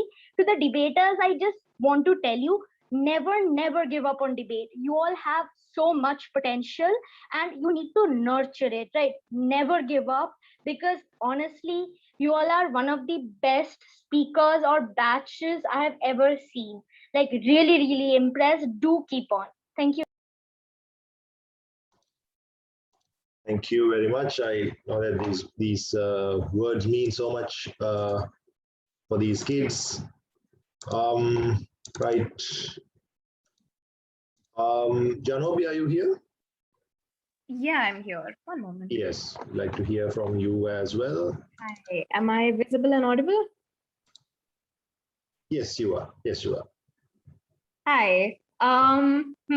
First of all, thank you for inviting me over here. I'm like actually really glad that I attended this because honestly, guys, I'm gonna steal some points from your debates and use in mine. But also, wow, this was an amazing experience. I mean, I didn't really expect this to happen. Usually you hear the word, oh, it's a school debate, and then it's just like a school debate. But this was like genuinely very good, more than a school debate level. I mean, just the other day, some kid from a team was explaining to me decentralization as a process and mechanizing it, and I was like, oh wow. I mean, even college level students can't really mechanize things properly. And I'm pretty sure I speak on behalf of all of the adjudicators when I say that we all were impressed. And even if you didn't make it through, I'm sure that all of the decisions that were made on definitely a comparative basis.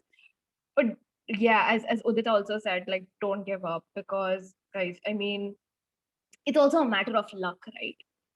What you get. And I'm pretty sure the next time will be much better.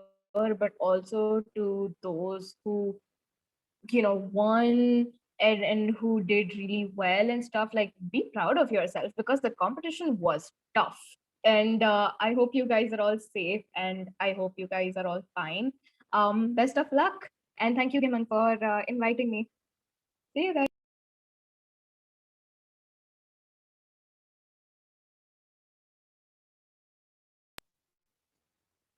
Do not think you. Yes. You were audible. Yes. Okay. For once, I think one more we would like to hear it from a student. I was told a participant from today's debate would like to speak for like 3 minutes.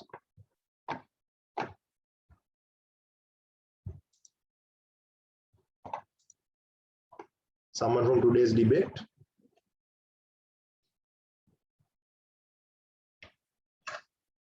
Feminist fighters, one of you all? Ah, yes, you. So I'll get started, right? Yes, go ahead. So yeah, so okay, first of all, very good evening. And first of all, I want to say that this is actually my very first British parliamentary format debate. And of course, it's a first-hand experience for all of us. And to be very honest, when we were first informed of this debate, I was actually quite hesitant to participate, because actually this is a whole new format, and then secondly because of the COVID-19 and everything, I really didn't have any time to practice for like a whole 1 year because of travel restrictions and etc. And then again, but we could actually master the new format and have a kind of a new exposure to this new format of British parliamentary debating. And also, and at the end of this, we could quite have an idea about how the kind of the procedure is going on and how we're supposed to move on with the flow. So, and then again, I really want to point out that these practice sessions were really helpful because these were the only reason we could actually survive this debate, and these were the only reason we kind of got an idea of what actually British parliamentary is, because I'm sure as for everyone, this is kind of a very first-hand new experience. And then again, I want to say the topics were also quite interesting, especially topics like how we should actually exercise capital punishment on murderers and topics like that. And topics are quite interesting, and they were kind of quite radical and unconventional opinions and facts on those topics. So I want to say that topics are really nice and quite interesting. And of course, if I had to have another debate, we could have the BTS topic as well. So then again, I really want to thank the organizing committee and St. Peter's College for organizing this, because this is kind of online debating competition, especially via Zoom. Because in my personal case, I'm sure this is for everyone, because I just wrote my O-levels and kind of at home having nothing to do, and this is kind of very good experience and very good way to kind of spend my life in a more like a more good way. So I'm sure this is for everyone, because of the restrictions and everything, we really don't have anything to do at houses. And so I think this is a really good experience. It's just really interesting and a very engaging debate. So yeah, that's it, I guess. And in a nutshell, I want to say that this is a really good debate. So thank you, organizing committee, for organizing this, because it was a very new format, but yet you guys pulled it off and gives us a very good idea of how this is going to be, and came up with nice topics and make it an engaging, interesting debate. So thank you. Right. Thank you very much. Just like those adjudicators' words mean so much to the participants, the words of the participant mean so much to us as well, organizing this. Right, so we have just a few announcements before we conclude for today. Before that, we have just one more message from one of our sponsors, right? One more quick message, and after that, we shall conclude this and we shall look into the other matters. Yavan, if you may.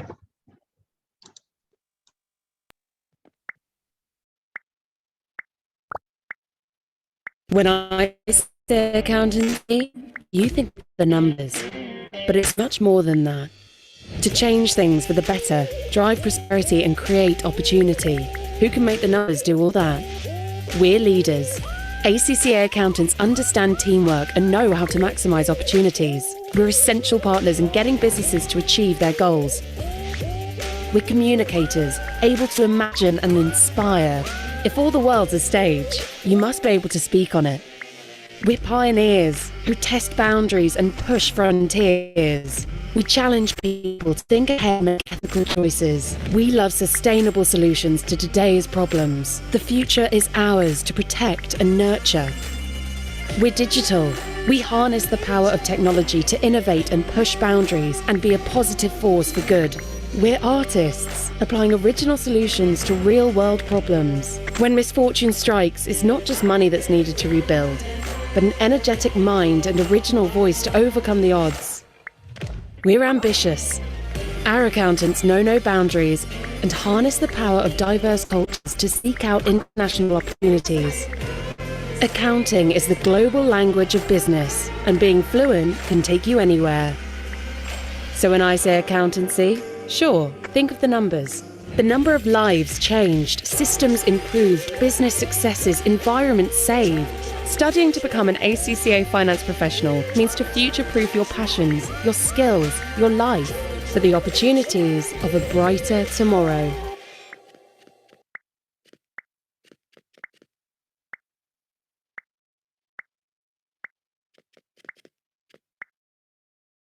Right, thank you very much. That's one of our sponsors. So if you're thinking of accounting, please consider them. Right.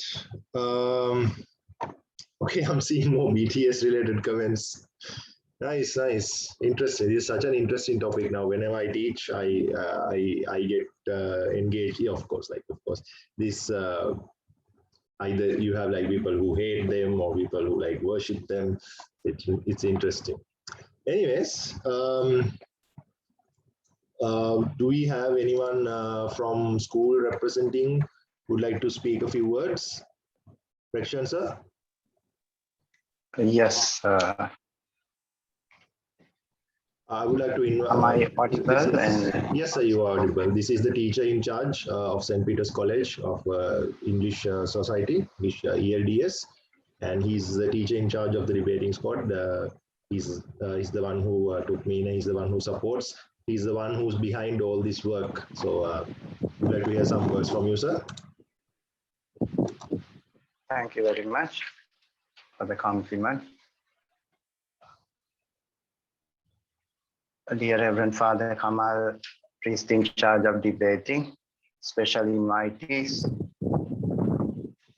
our foreign adjudicators, principals of invited schools, teachers in charge, our valuable sponsors, and my dear young debaters.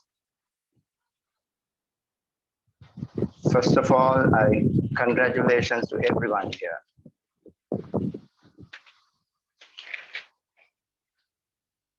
It's not a time to make a long speech. I just want to emphasize the value of improving our skills. You all study different subjects at school, but I see it's more important to develop our skills. Schools also give us ample opportunities to develop our skills. So we must make the best use of our opportunities given, such as these. If you improve your skills, like any skill for that matter, driving, for example, cooking, stitching, very simple skills some might call, then swimming, IT skills. Now you are here to improve your public speaking and debating skills. All these skills are really, really important. Why do I say so? They come along with you wherever you go, and they can take you to places which you cannot really go. They cannot be rubbed. They get polished each time you practice. That is my simple message for you. I wish to congratulate all the winners and also appreciate your participation, each and every one of you here. 20 schools. Most of you took trouble to take part in this online tournament. The most important thing is that you improve your skills. All can't be the winners, but your experience counts. That is what you take along with you.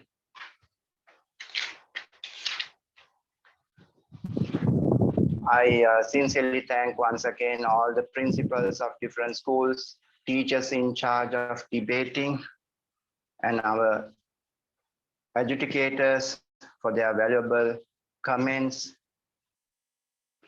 And also, I appreciate very much the round we had for the feedback from the student participants.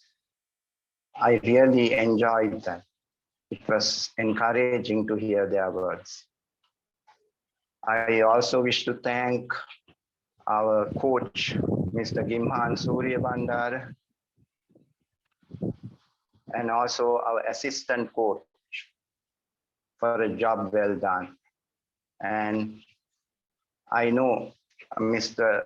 Gimhan Suryabandar very particularly had sleepless nights.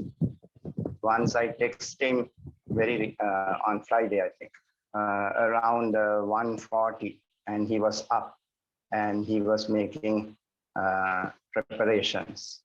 That is his commitment. Thank you very much, sir. Thank you very much, everyone. May God bless you.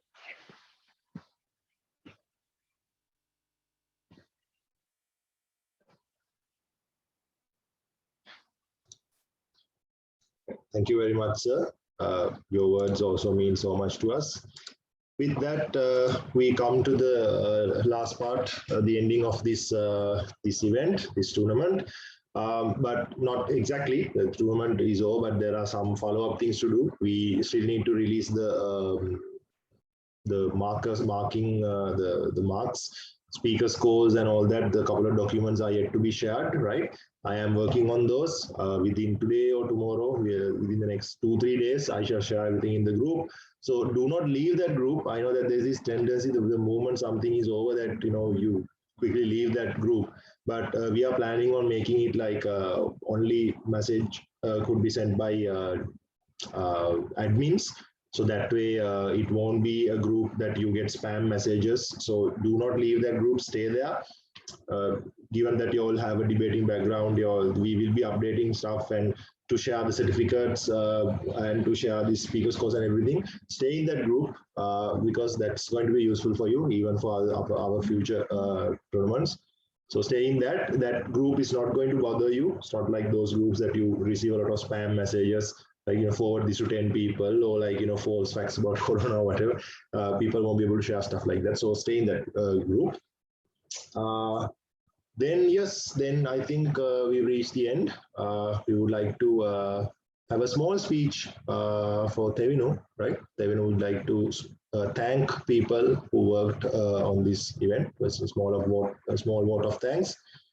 And then we shall conclude this in a, how would I put it?